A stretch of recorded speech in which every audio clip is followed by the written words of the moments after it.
Okay, and welcome to another how-to video.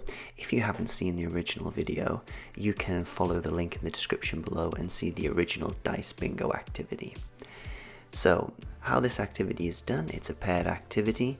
One student rolls the dice, the end says the month, and then the other student flips over the card. So in this case, September, they flip over the card. Now if they roll the same month again, September, they have to flip that card back. And this is a timed activity, so the students have 1 or 2 minutes to try and flip over as many cards as they can. So here we have September, they say the month, they flip over the card. July, they say the month, they flip over the card.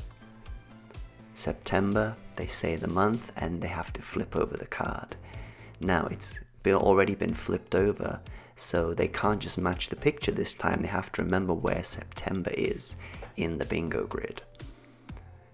So one of the things I do like about this activity is that the students are seeing the months in their order as well. They're not just seeing them as single words, but they're actually seeing them in the correct order.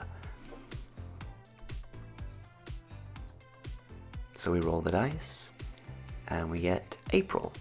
Now it was flipped over, so if they're a little bit confused, they can just go through the months in order, and then they'll get to April and they know that's the April card, they can flip it over. And this is something you could encourage your students to do. You could encourage them to say the order every single time if you wanted to really hammer in that order. So once the time's expired, the students count how many cards they flipped over. 3, that's not very good at all. And that's the activity. That's Dice Bingo. So why not give it a try?